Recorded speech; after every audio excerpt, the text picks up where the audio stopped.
বলছি, যদি কখনো মনে হয় দমদার ফুডির সাথে যোগাযোগ করুন, যে কোনো অনুষ্ঠানে আমাদের সাথে যোগাযোগ করুন, আমরা আপনাদেরকে আনন্দ দেওয়ার চেষ্টা করি। না তোমরা দমদার ফুডি ইয়ো জিও সকালে এসে একদম ব্রেকফাস্ট রেডি। আমরা পৌঁছে গেছি গুরুলে গঙ্গার পাড়ে বাগদার বাগান বাড়ি। কোথায়? বাগদার বাগান বাড়ি। লুচি আর কড়াইশুঁটি দিয়ে আলুর তরকারি, বুঝতেই পারছেন এটা অসাধারণ কম্বিনেশন। আপনারা সরাসরি লাইভে দেখছেন দমদার ফুডির তরফ থেকে আমাদের আজকের এই লাইভ। আরও নানা রকম খাবার নিয়ে আমরা আসবো, ততক্ষণ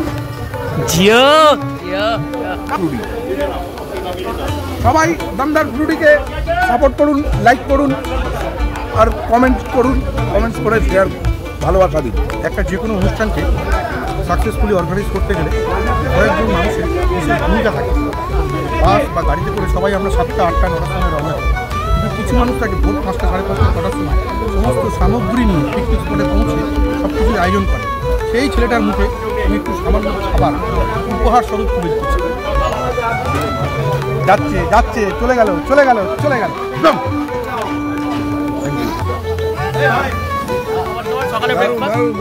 সকালে ব্রেকফাস্ট কেমন লাগছে? তারপর আমরা ব্রেকফাস্ট কমপ্লিট করে একটু বুরুল ফেরিঘাটে ঘুরতে চলে গেছিলাম সবাই মিলে। চলো তবে তোমাদের দুপুরের লাঞ্চে কী কী মেনু আছে দেখাই। তো আমরা চলে এসেছি আজকে সব পরিবারে ফ্যামিলি পিকনিক করতে বুরুলে। তো আজকে কী কী আইটেম হচ্ছে চলো তোমাদের একবার দেখি। তো দাদা আইটেম কী কী আছে? ভাত আছে, ডাল আছে, আলু ভাজা আছে, মটর আছে, ফুলকপি আলুর তরকারি, পাঁপড়, চাটনি, মাছ। কয়েকবার দেখাও একটু। তো প্রথমেই মাটন, তারপরে ভাত, ডাল, এটা পনিরের তরকারি, ওটা মাছ। মাছ কি মানে যারা মাংস খাবে না? আচ্ছা, ফুলকপির তরকারি, ওটা হচ্ছে চিকেন। আচ্ছা, আর চাটনি। গাটিয়া কপ কপ করে খাচ্ছে।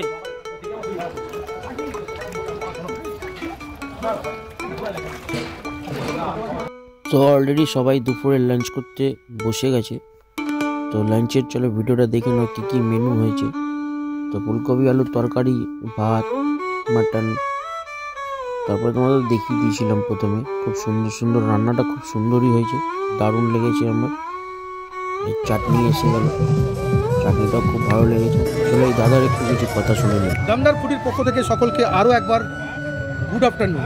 যেটা জিনিসটা বলার জন্য আমরা আপনাদের কাছে আবার আসলাম সেটা হলো সকাল থেকে আসিদা কলরবের এই যে ওয়ান ডে পিকনিক গুলো আমাদের হচ্ছে, সেটা সকাল থেকে ব্রেকফাস্ট, আনন্দ, নাচ গান সব হয়েছে, বিপ্পারহরিক খাবারটাও দেখেছেন।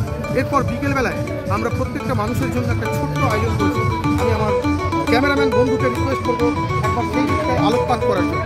আপনারা দেখছেন আমাদের প্রত্যেকটা সদস্যদের জন্য বিপ্পারহরিক ভোজনের পর সন্ধ্যায় যখন বাড়ি যাবে সেই সময়টায় আমরা তাদের জন্য একটা অসাধারণ আয়োজন করেছি। চিকেন দেখতে পাচ্ছেন, একটা সুন্দর চিকেনের আইটেম, তৎসহ থাকবে পোলাওয়ের আইটেম, যেটা এখন অল মিনিট আমাদের চলুন আমরা দেখাই। আমরা সেখানে যাবো। সন্ধ্যাবেলা প্রত্যেকটা সদস্যের জন্য আমরা পোলাও এবং চিকেনের আয়োজন করেছি, সেটা আসিদা কলরবের পক্ষ থেকে। আপনারা সরাসরি দেখছেন, দেখতে থাকুন আমাদের সেই পোলাওয়ের আয়োজন। বাসন্তী পোলাও না, এই জন্য আমার মনে করি আমরা আনতে পারতাম। কাকে কাকে কাকে? ফুটো ফুটোটা কি? কলেজে পাঠানো, পড়াশোনা করা, এটার মধ্যে থেকে বেরিয়েছে এই যে লাইফটা তুমি ভালো লাগছে, সেই দিকে তাকিয়ে ভীষণ ভালো লাগছে, এনজয় করছি। দমদার ফুডির দর্শকদের জন্য কিছু বার্তা। কি বার্তা দেবো? খুব ভালো লাগছে।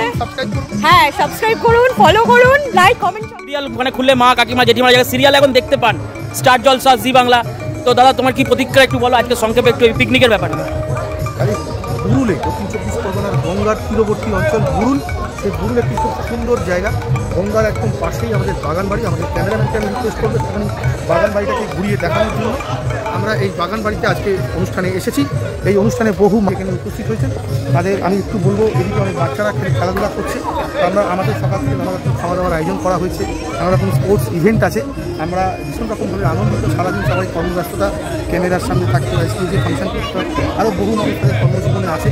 এই সবার তার ব্যস্ততার মাঝখানে আজকে কিন্তু সময় একটু নাচানাচি হবে না? পিকনিক মানে তো একটু নাচানাচি তো অবশ্যই হবে। এখন খাওয়া দাওয়া হচ্ছে, খেতে খেতে নাচলে ভাত, ডাল, তরকারি, মাংস সব উঠে চলে আসবে। তাই খাওয়া দাওয়ার পর 1 ঘন্টা একটু নৌকা বিহার হবে। গঙ্গাবক্ষে নৌকা ভ্রমণ বাঙালির অত্যন্ত প্রিয় জিনিস, আপনারা জানেন। আশা করি কেউ আপনারা এটাকে মিস করতে চান না। তাই আরও একবার আপনি চিকেন মাটন খাচ্ছেন না ফিশ খাচ্ছেন? কেমন লাগছে? কেমন লাগছে? খুব ভালো লাগছে। আপনার কেমন লাগছে? এসে একটা জিনিস আমি শিখতে পারলাম এই কাকুর থেকে। কাকু এই পাঁপড়ে জলটা কেন ডোবানো হয়েছে? অ্যাসিড হবে না, মানে পাঁপড়টা জলের মধ্যে রাখলে তারপর পাঁপড়টা খেলে আর অ্যাসিড হবে না, তাই তো? হবে না, গ্যাস হবে না, কিছু হবে না। All complete.